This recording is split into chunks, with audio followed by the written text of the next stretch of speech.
All right, and we are live. So, Jeff. Hey, Jeff McKinney, how are you? Hey, I got new headphones. Check it out, dude. Go show us a profile, man. Yeah. Oh. What are these? These are the Audio Technica, aren't they? Audio Technica ATH M20Xs. The wire dangles right by my shoulder. It's annoying as hell. Thank you, Jeff McKinney. You bought those headphones. Thanks a lot, man. All right, so we're going there. We're going there. All right. You guys are all set. Hold on. Where is it? There we go. Oh, Jeff Solomon. Look at this dark and yummy here. Oh, wow.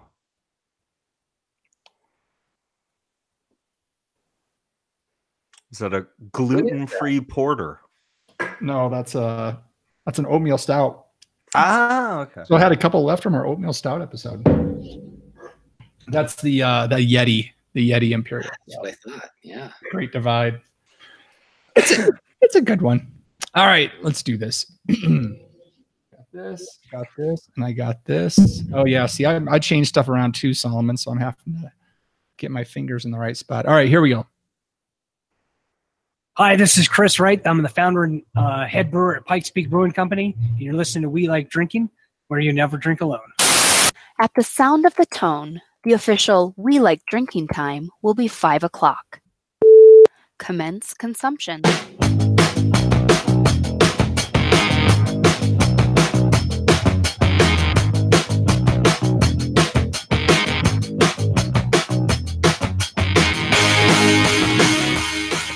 Thank you for joining us for the award-winning We Like Drinking podcast, episode 218.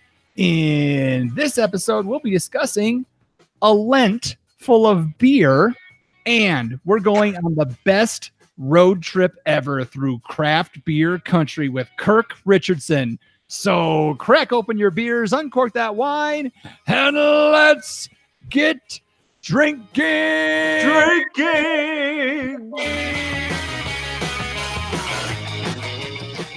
All right, listeners, viewers, drinkers, it is that time, your favorite time of the week, time to crack open those drinks like we have and get into some fun, because you are listening to the only two-time award-winning topical beer and wine education podcast focusing on fun.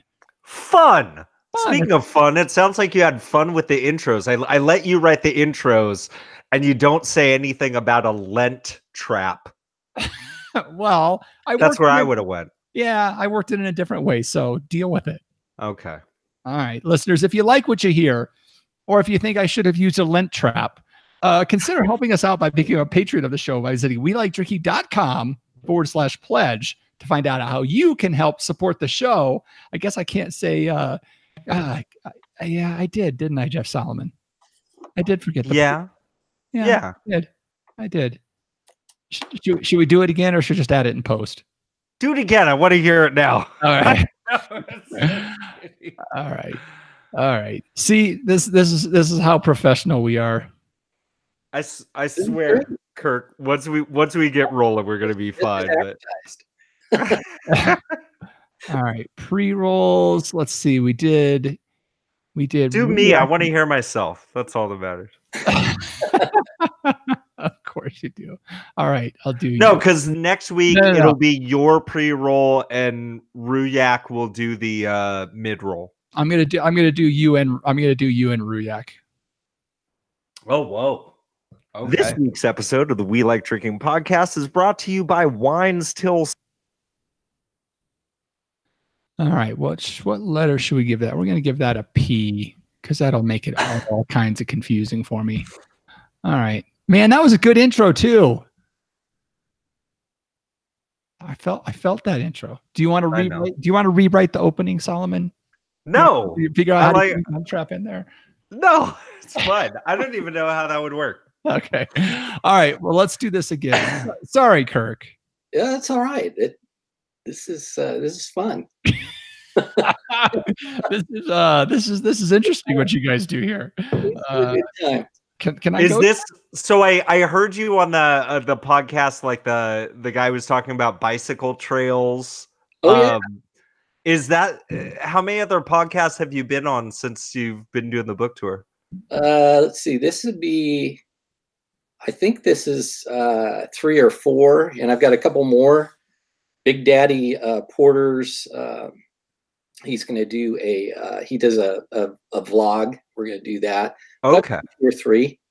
Cool. Yeah. It was really fun listening to you on that. Like whenever we have a guest, I'm always looking for that and just kind of see it. I had a good time listening to that. And so I was just going to say, I don't think we're going to go on 10 minutes about like very specific bike rides or anything, but you know. All right, let's try this again. Take 2. Take 2. Make sure I'm set. Yep. All right, here we go. This week's episode of the We Like Drinking podcast is brought to you by Wines Till Sold Out. Hey, John, guess what? What? They have free shipping options available on almost every wine offer they make. Find out more at WTSO.com/WLD. Are you kidding me?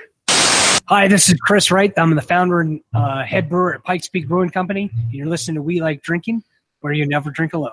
At the sound of the tone, the official We Like Drinking time will be 5 o'clock. Commence consumption.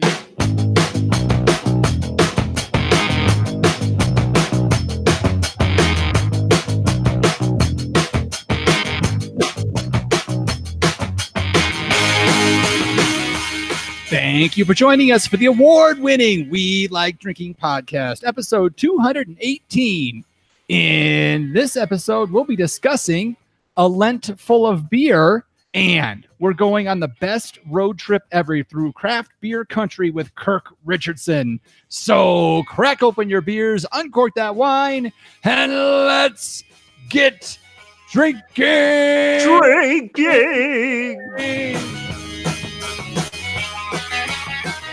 Are you having some deja vu, Kirk? Yeah. It's like you've been here before or something. I don't know. I know I've heard that somewhere before. Cheers, my podcast drinking friends, and welcome to Happy Hour 218 of the only 2-time award-winning topical beer and wine education podcast focusing on the funsies. We like to have the funsies, Jeff Solomon. It's interesting. You had a lot of fun with that intro. Yeah. I was just saying, you had one job. I say, you know what? You go ahead and write up the intro. You didn't say anything about the song from Frozen, Let It Go. How could I have missed that? How could I have been so blind to miss that nugget?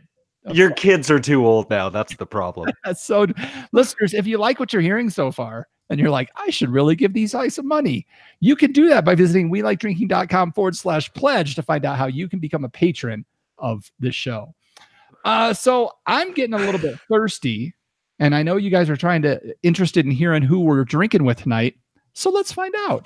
We're joined by our usual panel members. We have our wine blogger, Jeff Solomon. That's me. I do that sometimes. And I am your host, Jeff Eccles. Our brewer, John Ruyak, is on assignment in the desert somewhere, hopefully not touching unexploded ordnance. Remember your training, John. Remember your training. Now, our guest tonight is the author of the new book, Craft Beer Country, in search of the best breweries from the South Pacific to the Pacific Coast. He's going to tell us the stories of exceptional craft beers and the stories from the characters that produce them. The first of a 4-part series that will explore the brew landscape of America in delicious, foamy detail. Please help us welcome Kirk Richardson. Welcome to the show, Kirk. Yeah. Thank you, guys. Thanks for having me. Thank you for joining us. Thank you for these books. I had a lot of fun with this book, so I'm super excited to get to know you a little bit better, kind of like you did in your book with all those brewers. Oh, yeah. See how I tied it all together there? It's genius. Nice. Yeah. I'm going to start tooting my own horn on the show more like Jeff Solomon. I was going to say, are you going to suggest his next book is where he goes and visits different podcasts and tells stories about all the shit they do when they're not on the air? Right? That would be a really boring book. I was asking to say he should have a 5th book that's just Colorado, and he could come down here and take me to all the breweries around here. I think that's what should happen. Sounds good. So if you want to know more about Kirk, you can find his book at www.craftbeerbooks.com and on Facebook at Craft Beer Book. All right. So let's find out what everybody's drinking tonight. Solomon, what's in that glass of yours tonight? Hey, it's been a while since I had some wine on the show. It's also been a while since I got to say it's a sample. I got it for free. So thanks so much to our brand new sponsor, Wine Still Sold Out. This is a white Chateauneuf de Pape. It's the Domaine Barville 2016 Rousson. And I'm loving this bad boy. It is bone dry, super floral, and mineral, a lot of good mineral components. The wines sell so quick on that site. I don't know how much they were selling it for, but I was seeing that this was like a $45 Chateauneuf de Pape that they were letting go at a discount. And for me, it was free. So I'm super stoked on it. It's very good. Kirk, how about you? What are you drinking tonight? I'm drinking a Crux, which is a little brewery in Eastern Oregon, cocoa stout. Nice. So it's a triple chocolate cocoa stout that's dry hopped and dry hopped with cocoa nibs and vanilla, and it is delicious. That sounds delicious. Oh wow! Here's a look at it right here. I don't know if you guys can see. Oh it. Yeah. But good stuff. A little bit cold out here, so it's stout. That's stout time of the year for me. Yeah, absolutely. I'm with you tonight. I'm in the middle of one of these polar vortexes of doom. We've got some category 2 hurricane winds in the middle of Colorado blowing snow everywhere. So yeah, I'm with you. And I still had an oatmeal stout left over from our oatmeal stout episode. So I am going with the Great Divide Brewing Yeti Imperial Stout. Easy for me to say. Dark as all get out and just as delicious. All right. And I just wanted to let everybody know it was a very chilly 60 degrees in Gilroy, California today. Oh, jeez. Yeah. Go on.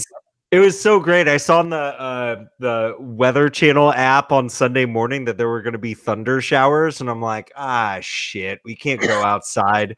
And like at 1 o'clock, Kara goes, "It's a beautiful day. Just take Parker to the park." And we go out to the park, and we saw like these rip-roaring thunderheads to the northeast of us. And I'm like, San Jose is going to get it hard. And then later that night, I saw people taking video footage of hail that looked like snow in the East Hills of San Jose. And the hail stuck for 12 hours. Just want to let everybody know. Gilroy untouched. It was beautiful that day. You had to change out of your shorts and into your jeans today. That's tough. We feel for you, buddy. Yeah. I know. I almost had to put on a sweatshirt. All right. Well, since now everybody hates Jeff Solomon, let's see exactly how new. how smart he is with a little bit we like to call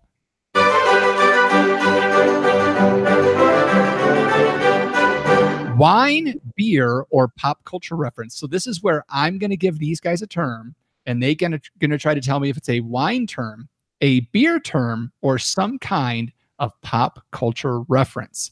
The term this week is camera.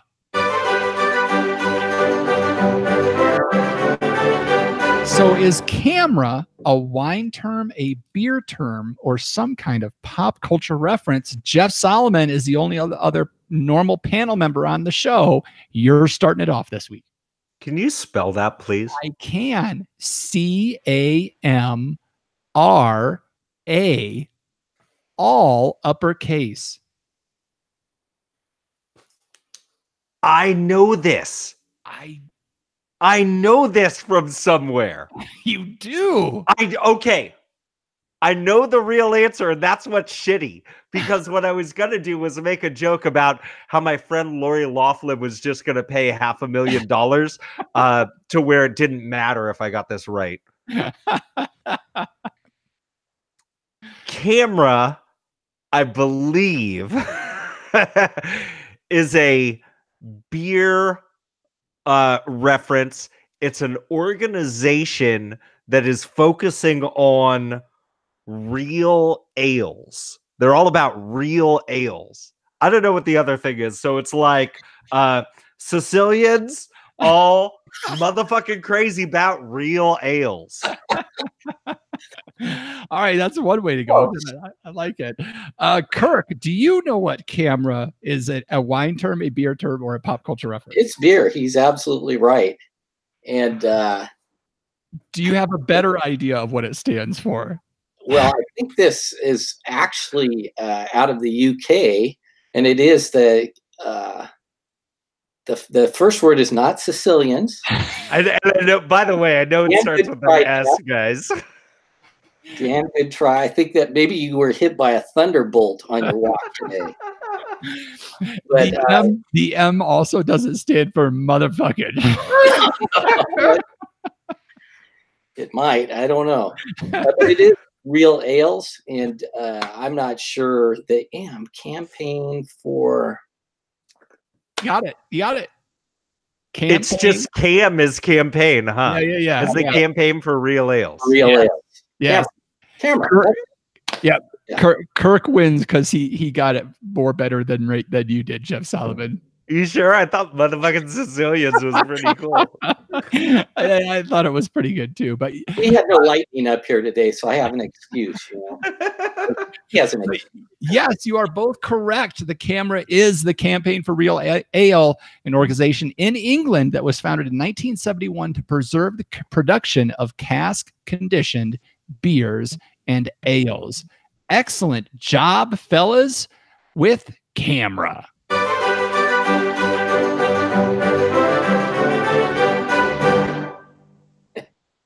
Nice work, guys. All right. So that brings us to the point of the show where we're going to get into our sponsor, Jeff Solomon. I'm the sponsor? Hey, you know what we all need more of in our lives? Excitement. You know what's got me really excited these days? That's right. Wines Till Sold Out. Wines Till Sold Out offers up flash sale prices on fantastic wines from all over the world. And with free shipping options on every wine they sell, the excitement doesn't stop. You want more excitement? Download the Wines Till Sold Out app. It's available in the Apple App Store and on Google Play. It took me less than a minute to set up my app to notify me when new wines are posted. And now my leg has been buzzing with deals all day. You got to take a look at these wines. Check out all that Wines Till Sold Out has to offer at WTSO.com/WLD. And don't forget to use the promo code WLD2019 at checkout for even more savings. Back to the show. All right. Well done, Jeff Solomon. I'm itching for some wine now. Me too. All right, Kirk, we've been doing this for like 40 minutes now that we've been on, so I guess we could interview you. That would be great. Yeah. That'd be great, guys. Well, if you're ready. You sure you don't want to start from the beginning again? Or yeah, we may as well. Why not? So if you're watching, I'm holding in my book this beautiful craft beer country book. This is quite a fun read, Kirk. So this takes us through, the premise of this book is that you're visiting different breweries through different regions of the U.S. You talk a little bit about their beers, but really it's about getting to know the people that are brewing the beer. yes. Am I okay? So I guess I start off with the easy questions. You started this off with the West Coast. How on earth did you whittle this down to the breweries that you selected to be in the book for this region? Well, it wasn't easy. I mean, the whole process. In fact, when I started out on this project, I was going to try to cover everything in North America in one in one book. Oh, wow. And then better minds prevailed, and not mine, but some of my friends in the industry suggested breaking it up. So, in fact, this book was going to have Arizona, Utah, Montana in it, a couple of other Western states. But as I got into it and started exploring various breweries, and I found that there were so many that I had to restrict it and divide it up into 4 books. But the way I started was I had already written probably a million words in print, and I had several beer articles for magazines. So I started out with the ones that I knew locally, some pretty big names out there, Rogue, which you guys may have heard of. A couple times, yeah. Little brewery called Deschutes. And then another fun one down in Eugene, Oregon called Ninkasi. So I had already written about those guys. I'd already interviewed them. And so I had some relationships going there, started with those, and then went over to Hawaii and interviewed Garrett Marrero at Maui Brewing. And then it just kind of snowballed from there. They would make recommendations, and I would follow some of those, and I didn't include them all. But I also looked at your Great American Beer Festival there in Denver, which I highly respect.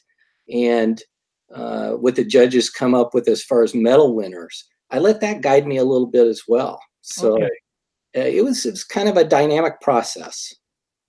And what was the reception like with most of the places that you decided to choose?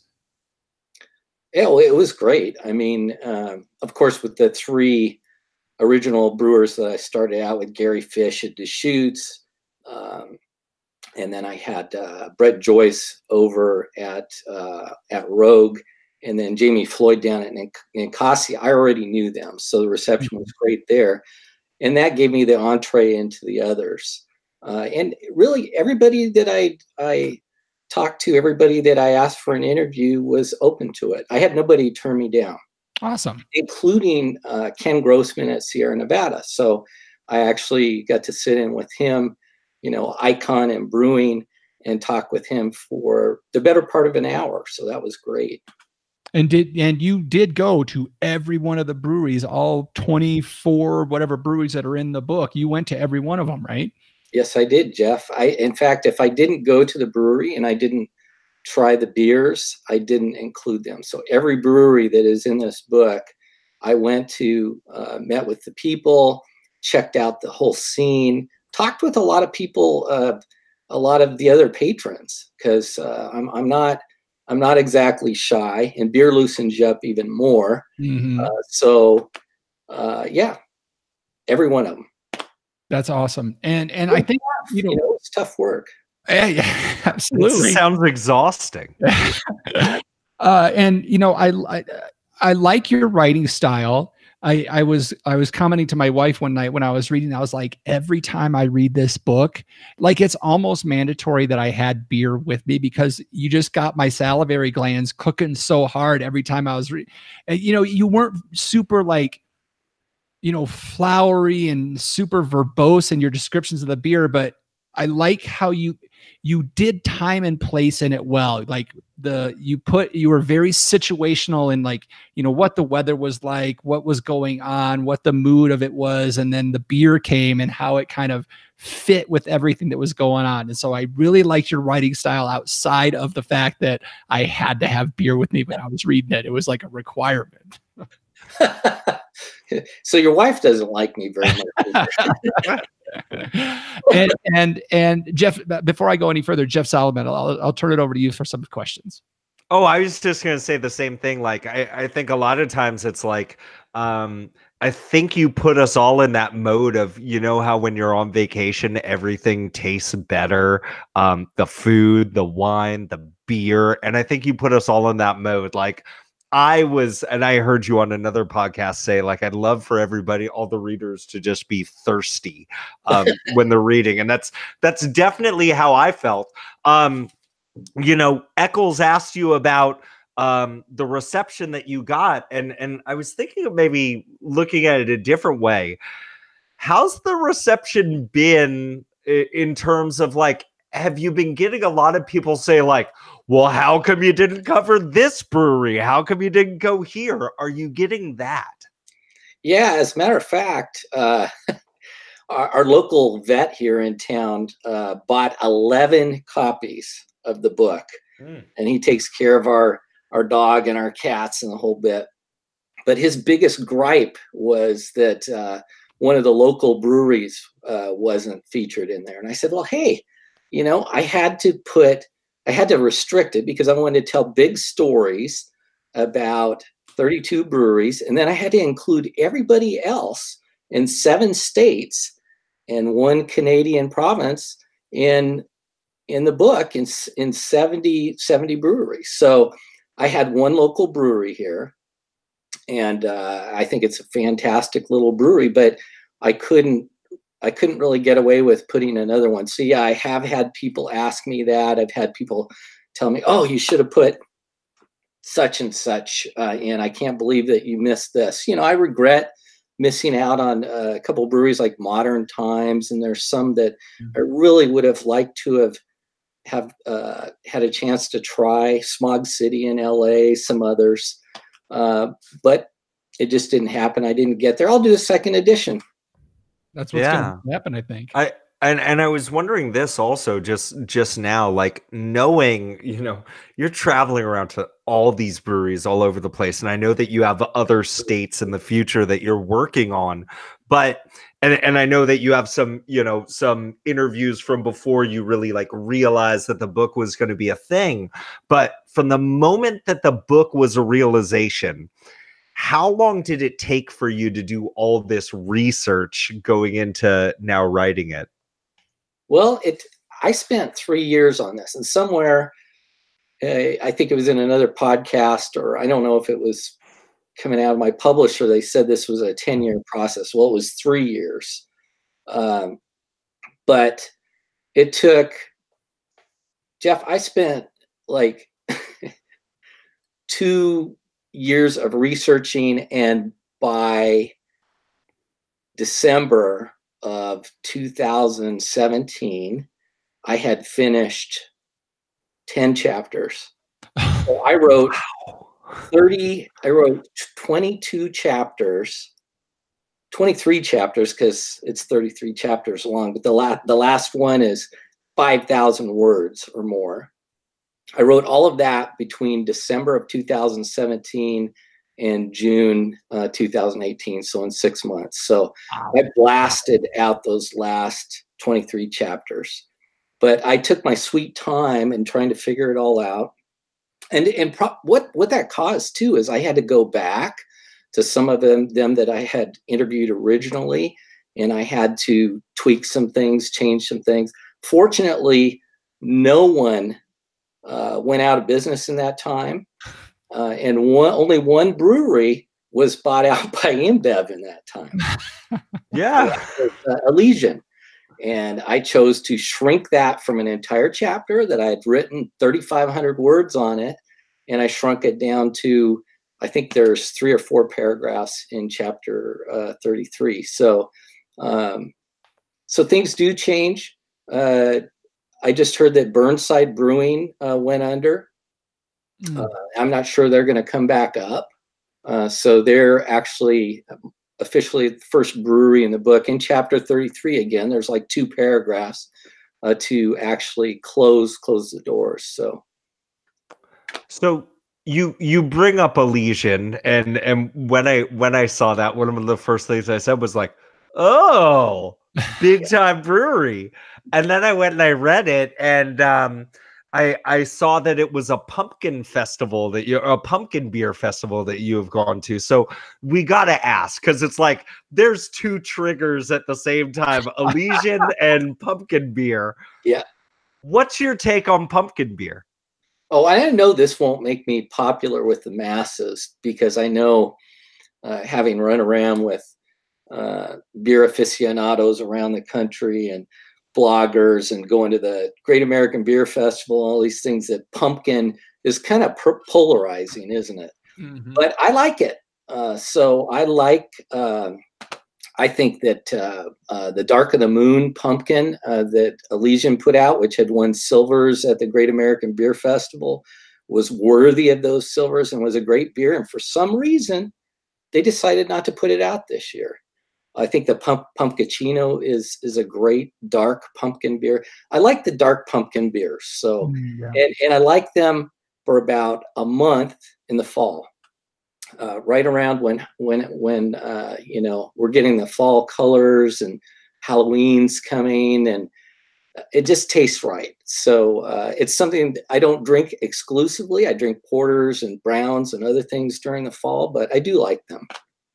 So there you go. That won't be popular with everybody. But no, dude, I'm gonna say something that's not popular, but I think it's important. You drink what you like. Drink what you like. I like everything, Jeff. I do. I like you, Kirk. You're awesome. I'm coming to Gilroy. I'm coming down. A guest room. I'm not taking care of the kids, though. Okay. I do have a guest room. It's where I record. I'll force you to drink some garlic beer. I'll make you not like something. I'll even drink wine. There you go. Speaking of traveling, so your next book is going to be, I'm guessing, on the Rocky Mountain corridor kind of area. Is that right? Well, actually, I'm working on that one and working simultaneously on an East Coast book because I'm getting a lot of push from the East Coast, from my publisher, to do an East Coast book. So I'm working on both. Gotcha. Okay. Yeah, I can see that. It'll be a bit of a horse race, but I'm not sure which one will come out first. It may end up being the East Coast, but I'm going to be working on both and coming back and seeing you back there and drinking beer with you, Jeff. Yep. So you can count on it. Are you done with all your traveling for it, or you still have places you have to come visit? Oh my God, I've got a lot of places. So for that book, for the it'll be Rocky Mountains to the southwest. Yep. Well, in fact, I'm probably going to have to go back out and revisit the breweries. Doggone it. I'm probably going to have to go out and go back down to Phoenix and Tucson and do the Arizona breweries, maybe go up to Flagstaff. And then I have done 0 interviews, even though I've been to the breweries in Colorado. I've done 0 of the interviews there, which is going to be the epicenter for that book. Yeah, it really is. And then the New Mexico breweries, of course, I'm going to go down there. I'm going to include Texas in that book, Montana, Wyoming, probably Melvin or something else out in Wyoming. Yep. Anyway, yeah. But Colorado will be the center of it. Yep. That's right. I know a brewer that's obsessed with snakes down in Albuquerque that would love to have you come visit. I'm coming. After I stop at your place. Yeah, we'll have to you'll have to at least stop in to see John at Lizard Tail Brewing down in Albuquerque. That'd be a fun one. And for sure, when you're coming to Colorado, let me know, and hopefully we can get together and have some beers, and I might be able to give you some insight into some places out here too.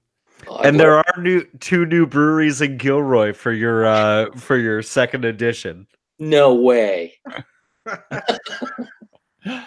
So another thing about each chapter that I really liked, you had your interview section, you had kind of your description of everything that was going on, and then you kind of had this last few paragraphs, there was kind of some insight into the brewer. So can you tell our listeners kind of what this kind of last section of each chapter is about and how it came to be a part of the book?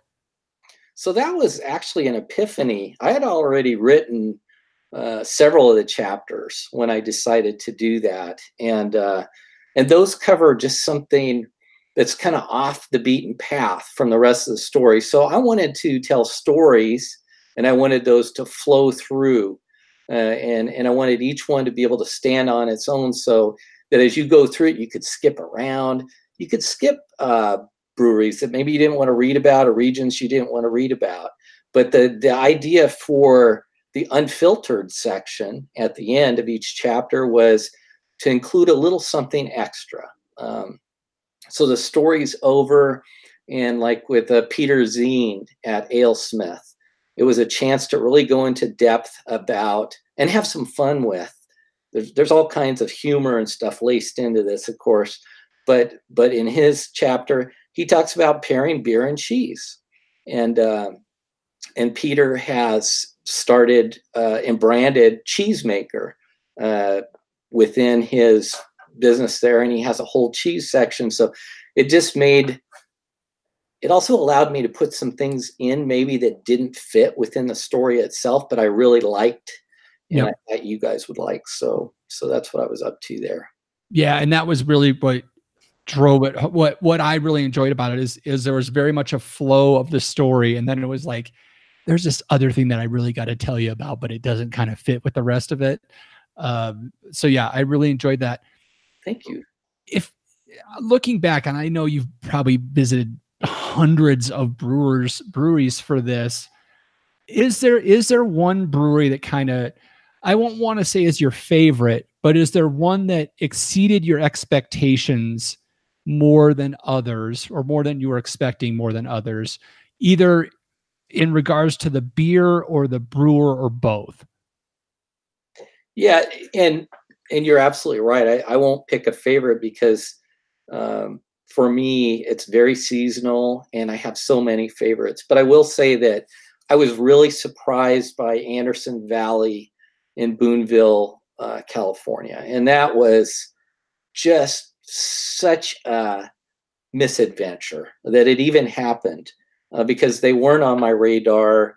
And I just finished interviewing North Coast brewer up in Fort Bragg, and spending the night up there. And then the next morning, it was beautiful out. I was walking on the beach, and again, just met a couple randomly. A guy was walking around in a t-shirt with a beer with antlers on it, and he was carrying a beer.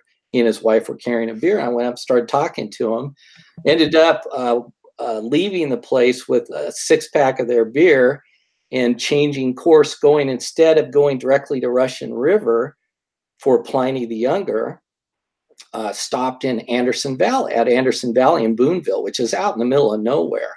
And Fal Allen there is just such an interesting character. He's the brewer, has an interesting story. You walk into the tap room, and they've got a great big bear with antlers on it. Of course, bear plus deer beer. That's where they came up with that. Very creative.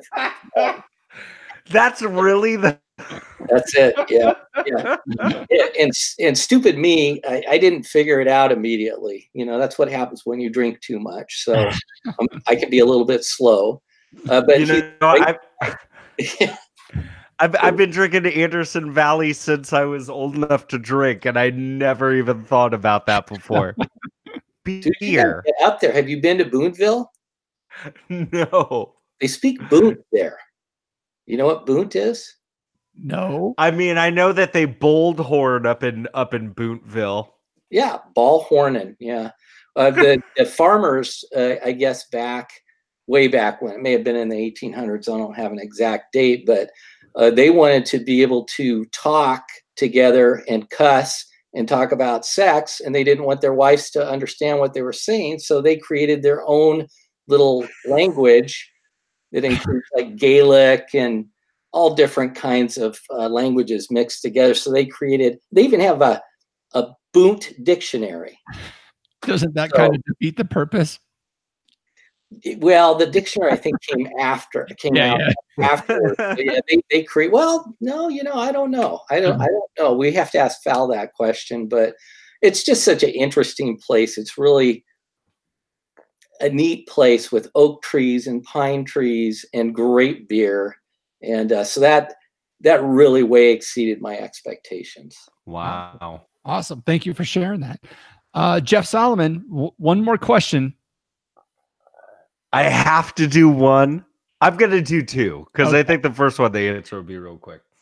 Because we were just talking about, breweries that exceeded your expectations that you're really stoked on. And I know that, you're such a a nice guy, and everything that you're writing here is like so glowing and just amazing. And obviously, if you were at a place that you weren't necessarily into, obviously it's not going to go in the book. But I just kind of want to look at like the broader perspective as a journalist in like really deep into beer for a while. I'm certain that you've come across places where it's not just that the beer wasn't good, but it was just that everything was all wrong. And I'm just wondering, have you ever felt like it's your duty to take a brewery or a brewer down a peg? Has that ever happened to you before? Well, and so, like you say, I've been a journalist for a long time, and I've written negative pieces before. And so I did have some bad experiences. I had plenty of experiences where I left, and this is almost going to seem sinful. We were talking about Lent earlier, sinful, but I've left nearly full glasses on the bar or on a table and walked out. I've had bad service. And I don't walk in to a brewery, so I set up interviews and things, but sometimes I'll just walk in and sit down and just go incognito. And I don't like the beer or the place. But as far as actually ripping them in the book, no way, because I think I've been exposed to enough negative journalism, and this is in search of the best breweries from the South Pacific to the Pacific Coast. So I made that decision. That was part of why I named it what I named it, because I didn't want to rip anybody. I just left them out. Certainly. Could I or would I ever write a blog that would have, some negative comments or notes? I might put a post out there or write an article or something at some point. I'm not going to say no, but not in my books. All right, Solomon, Totally. Before you get to your next question, we have a listener or a viewer question, Kirk. It's pretty simple. When are you coming to Iowa is what they want to know. I do have a Midwest book to the Deep South planned, with trying to work on these two right now, kind of simultaneously. It's going to be a while. Hopefully I don't drink myself to death before I get to Iowa, because I hear that there's some great beer out there. It really is. I'm looking forward to Iowa, Wisconsin, Minnesota, that whole region out there. I'm really looking forward to it. And I have some friends down in Missouri. I want to. St. Louis isn't all about Anheuser-Busch. There are some great little breweries down there. So I definitely am looking forward to covering that part of the country.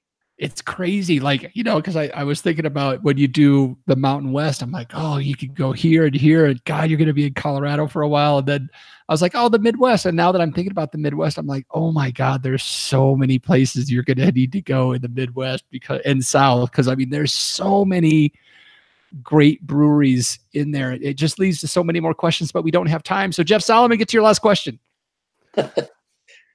Kirk, you live in the Willamette Valley of Oregon, is that correct?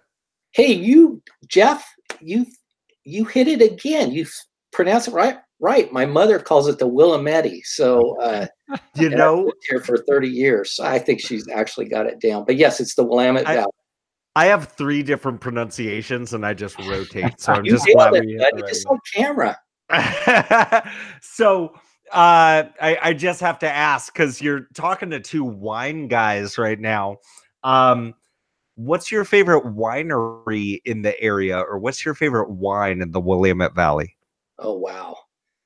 You'd do better to ask my wife, but I like Sauvignon Blanc from actually down in Southern Oregon, some of the wineries down there. I'm not personally a huge Pinot Noir fan. So living in the wrong place, man. I know pretty much. I know we see a lot of that up here, and Willamette Valley Vineyards is certainly a great winery up here. Archery Summit is another good one. You know, there's no shortage. And up in Yamhill County, just north of us, it's like winery heaven. So, and it's not that I don't like wine. I do. I mean, I like Chardonnays and Sauvignon Blancs, and I do like some reds. I'm definitely not a wine expert, Jeff, so don't ask me any tricky questions. I'm just going to say, it sounds like you'd be really into this white Chateauneuf de Pape. That sounds good.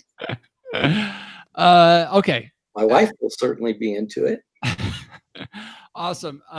Kirk, thank you so much for joining us on the show. We're going to move on with the rest of the show. We obviously would love to have you hang out. Once again, everybody, it is the craft beer country in search of the best breweries from the South Pacific to the Pacific Coast. Where is the best place for our listeners to go find the book if they wish to purchase it? Probably the easiest place for them to find the book, and I'm sure you know what I'm going to say, is Amazon. Yeah. So you can find it. You can find it there. If you happen to be out on the West Coast, you might find it at Barnes and Noble, or ask your independent bookseller. So it is at a number of independent bookstores, but you can definitely find it on Amazon.com, both the Kindle and the hard copy format. And anybody who has ideas of breweries that, you know, they want me to visit, I welcome them to go to my Facebook page that Jeff mentioned and leave notes. And I love to interact with people. So I'm compiling my list to put out there right now. So. And listeners, we'll make sure to put a link into the show notes and to WeLikeDrinking.com affiliate page. So check those out if you want to get a link to Kirk's book. All right. Thanks again, Kirk. So we're going to move on with the rest of the show. So hold on, folks, because it's time to get into Booze News, where we discuss interesting, noteworthy.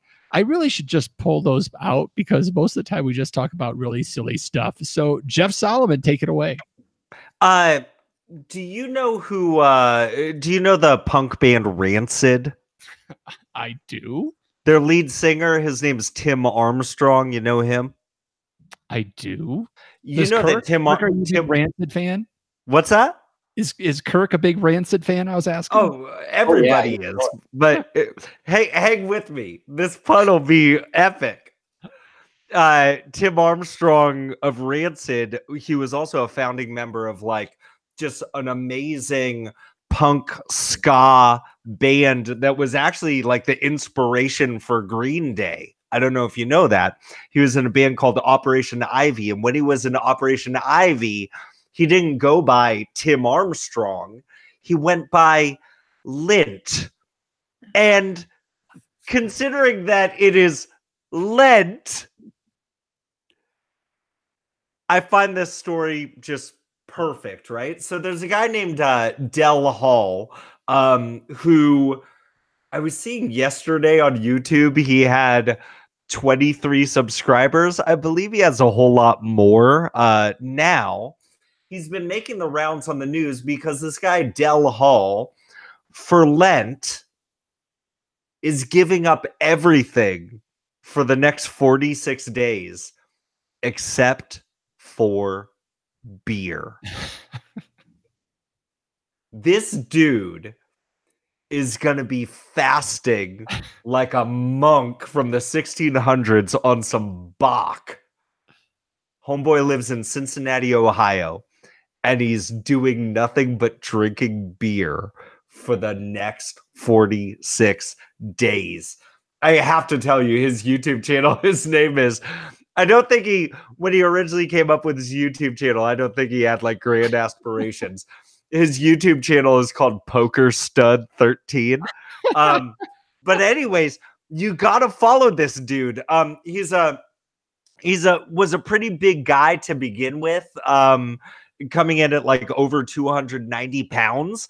And he is on day 7 today as we're recording on Wednesday, March 13th. He's already down like 16 or 17 pounds, eating nothing but drinking beer.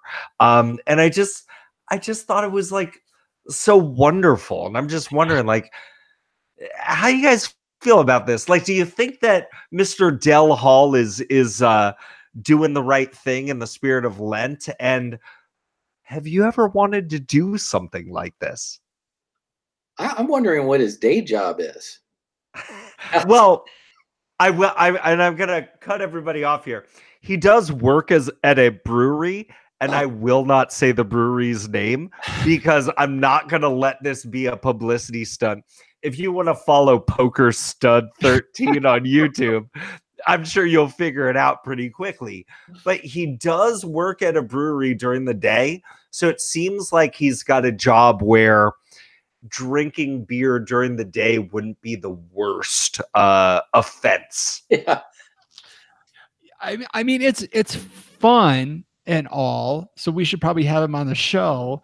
But you know, like my first thing is, I hope he's at least doing some supplements or something like that, because you know, there's no way he's getting what he needs for a full day just on drinking beer. I believe the quote from him was that I once ran a marathon, 26.2 miles. So I'm down for a challenge. By the way, anybody who runs a marathon who has to tell you how long it is right afterwards, like, F you, dude. Like, people should know. And if they don't know, tell them to go skip rocks. You know, I mean, this is how people used to do it, right? I mean, this was kind of where porters came about, right? We have hashtag World Porter Day that we completely forgot about this year. But you know, there are beers out there that really are like liquid bread. You know, so is he drinking all beer, or is there only certain types that he's drinking? I really do think it's important that you should check out his updates. So like every day he steps on the scale and like there's a little like quick 10-second trailer. And then once a week he talks for like 10 minutes. And he was saying that like, you know, he is drinking Bach beer to honor the monks and their fast, but also he's drinking a lot of variety.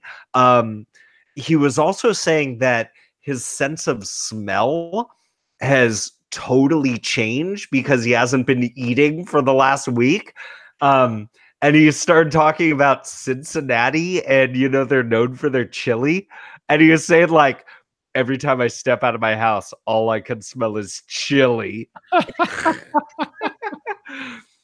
But no, he's switching it up. And he did say, and you know, at our brewery, we have so many different styles of beer. So I think that's part of it too. I will not say the name of the brewery. You guys can go look that up yourselves. I mean, good on him. Go ahead, Kirk. Don't try this at home. Yeah. Yeah. Let this guy do this for you. Have any of you ever done any beer challenges before?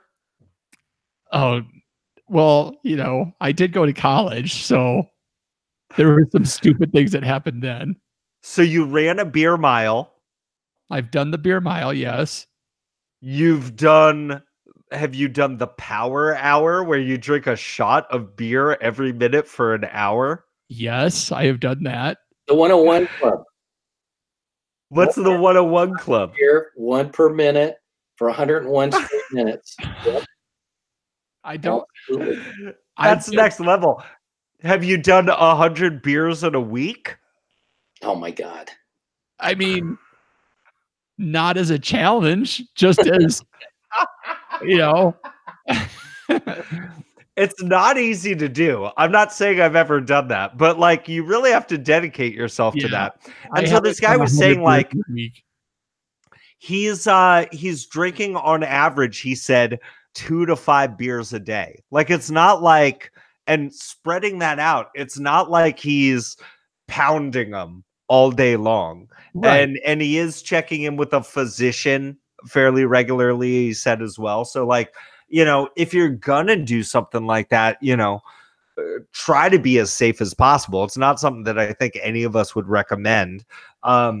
he's definitely carrying a higher body fat percentage. So like, you know, he's got a little bit of like pardon the pun, he's got a little bit of cushion going into it, you know? So I think that, I guess that's the thing. Maybe like, you know, it wouldn't be so amazing claiming that you lost 16 pounds in a week on this diet if you had like a significant amount of weight to lose in the first place, you know? You're making me thirsty talking this way, Jeff. Right? Oh, I am too. Yeah. So, I mean, good on him. I hope everything works out well for him coming through it. And like Kirk was saying, don't try this at home, people.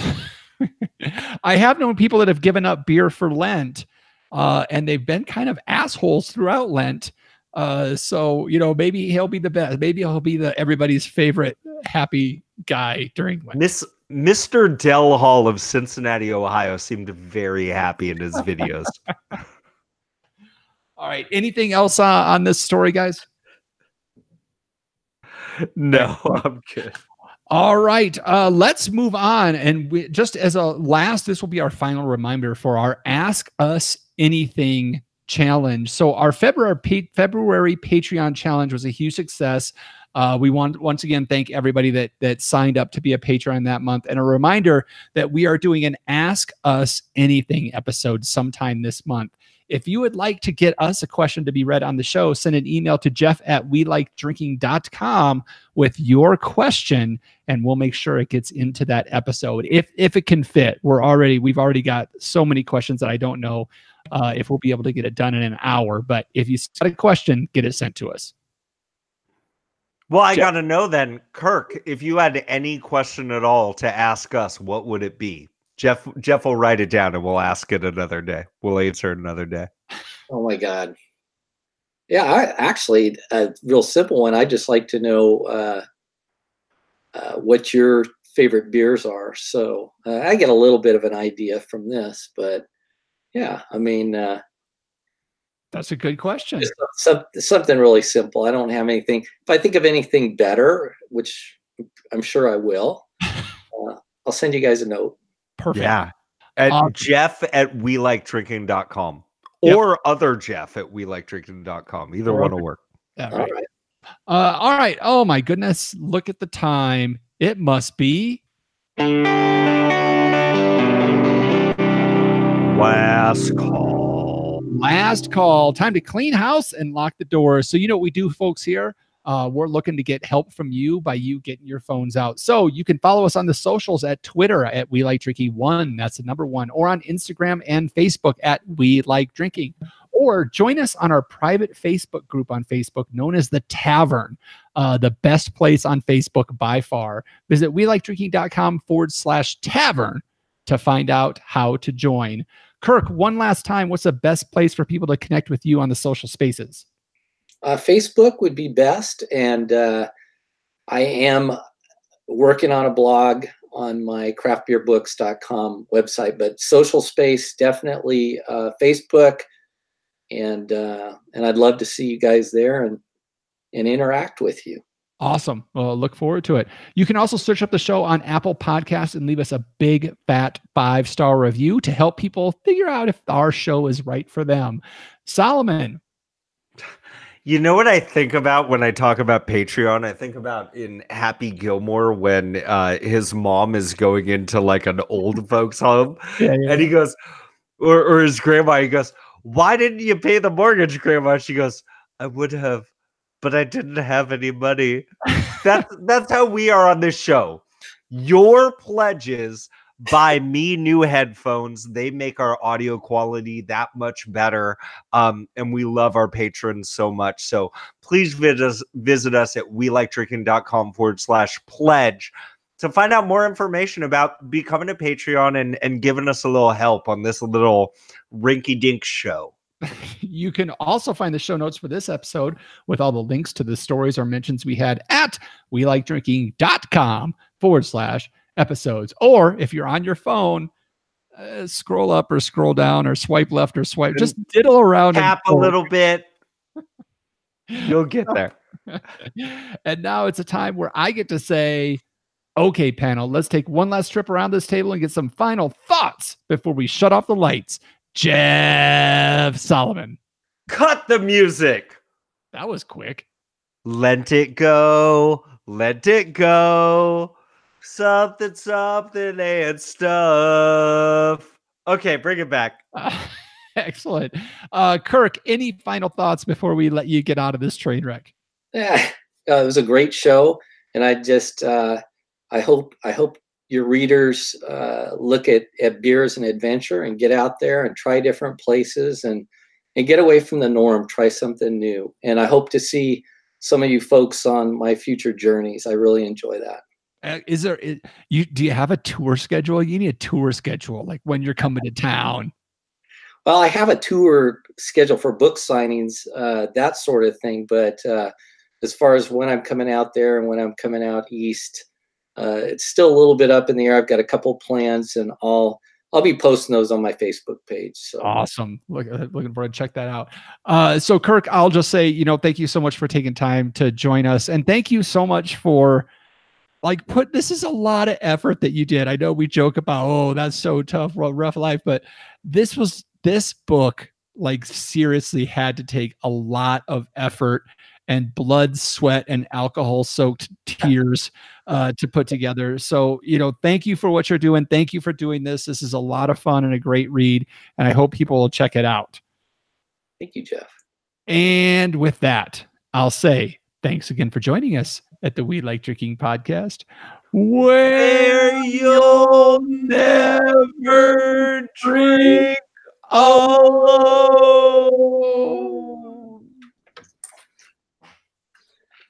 All right.